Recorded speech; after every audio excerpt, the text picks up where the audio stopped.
और यह प्रारंभिक कार्य की शिला प्रशस्ति का उद्घाटन करते हुए माननीय केंद्रीय मंत्री श्री हरदीप सिंह पुरी और माननीय उपराज्यपाल जम्मू कश्मीर श्री मनोज सिन्हा जी।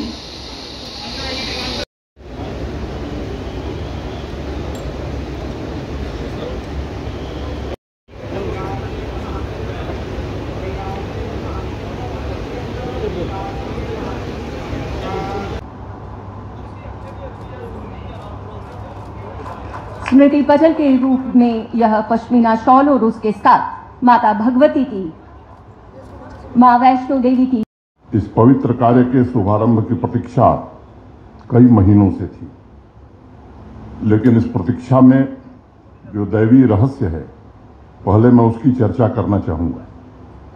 मैं जहाँ का रहने वाला हूँ, उत्तर प्रदेश में गाजीपुर, वहाँ एक बड़े प्रसिद्ध संत हुए भीखा साहब।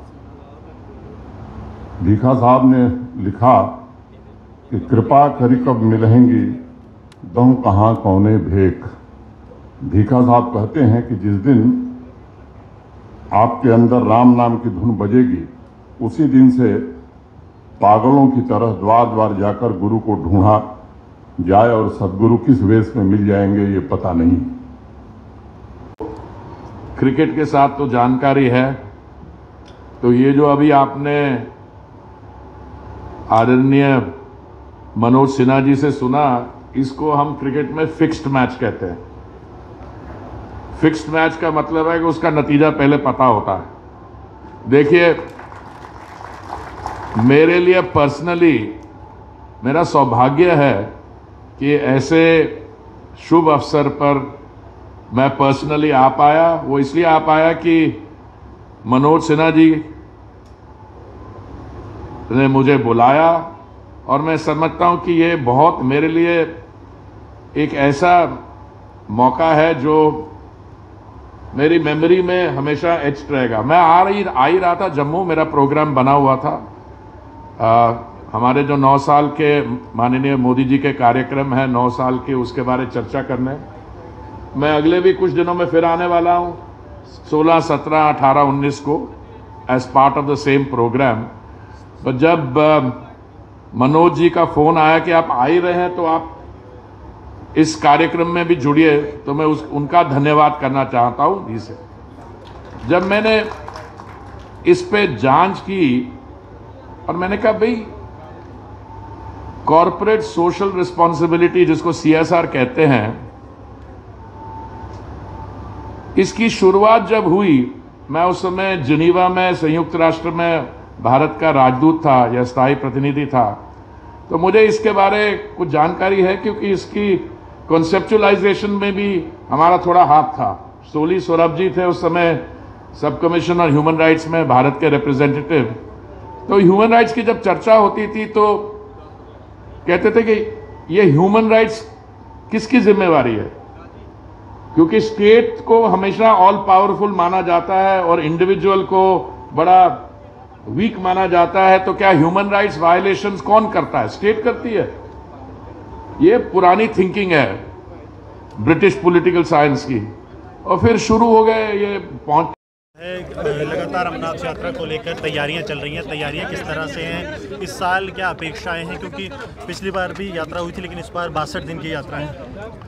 तैयारियां श्राइन बोर्ड और जम्मू कश्मीर प्रशासन ने पूरे मुकम्मल तौर पर की है, और हर कोशिश होगी कि देश भर से जो श्रद्धालु आवे वो एक अच्छा अनुभव लेकर के जाएं। बाबा का तो दर्शन करें ही, यहाँ के लोगों की जो मूल विरासत है उसे भी अनुभव करें।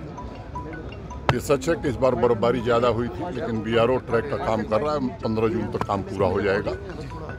यात्रियों की सुविधा की दृष्टि से भी कई पहल हम लोगों ने प्रारंभ की थी।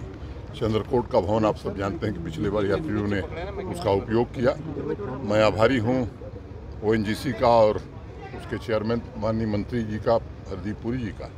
ONGC ने 51 करोड़ रुपए इस यात्री भवन के निर्माण के लिए दिया है, और आप सबने सुना कि 4 भवन और यात्रियों के लिए बनाने में मंत्री जी मदद करेंगे। ONGC और इंडियन ऑयल कॉर्पोरेशन के सहयोग से पूरा होगा। 2 जमीन मैंने अपने भाषण में जिक्र किया था, एक बालटाल और एक जैसे आप कश्मीर में प्रवेश करेंगे जहां वालनट फैक्ट्री थी उसके बगल में 2 जमीन आवंटित हो गई है। नूनवान कैंप के पास भी हम जमीन देख रहे हैं। मुझे लगता है कि इसके कारण सुविधाएं काफ़ी बढ़ेंगी। और एक जो प्रमुख बात मैंने बताई कि माननीय प्रधानमंत्री जी के निर्देश पर NHIDCL चंदनबाड़ी से पंचतरणी संगम टॉप होते हुए बालटाल तक की सड़क की DPR बना रही है। वो एडवांस स्टेज में है। एक बार DPR पूरी हो जाए तो उस सड़क का निर्माण भी भारत सरकार के सहयोग से हम कराना चाहते हैं। सड़क निर्माण के बाद मैं मानता हूं कि हमको यात्रा का समय भी अधिक मिलेगा, जो चुनौतियां वो भी हमारी कम होंगी और संगम टॉप से बाबा की दूरी केवल 2 किलोमीटर रह जाएगी। तो मैं आप सबके प्रति भी हृदय से कृतज्ञता ज्ञापित करता हूं कि समय समय पर आप लोग इस यात्रा के प्रति भी और देश भर के भक्तों के प्रति भी सद्भावना रखते हैं। इस बार G20 जो है सर सक्सेसफुल रहा काफ़ी चुनौतियों के बावजूद। कल आपने एक सुरक्षा बैठक भी ली। इस बार क्योंकि यात्रा को लेकर भी काफ़ी चुनौतियां हर साल रहती हैं, उसके लिए सुरक्षा ग्रिड किस तरह से तैनात है? मैं समझता हूँ कि चुनौतियाँ आती हैं और चुनौतियों का सफलतापूर्वक सामना करने के अब हम लोग अभ्यस्त हो गए हैं। अंतर्राष्ट्रीय स्तर का इतना बड़ा आयोजन आज तक जम्मू कश्मीर में नहीं हुआ था। आज़ादी के बाद पहली बार G20 के टूरिज्म वर्किंग ग्रुप का आयोजन हुआ और मैं कह सकता हूं कि यहाँ के लोगों ने भी बड़ा सहयोग किया। जम्मू कश्मीर के निवासियों के सहयोग के कारण, प्रशासन की प्रतिबद्धता और सिक्योरिटी फोर्सेस की सजगता के कारण एक नया इतिहास जम्मू कश्मीर में बना है और यही बदलता हुआ जम्मू कश्मीर।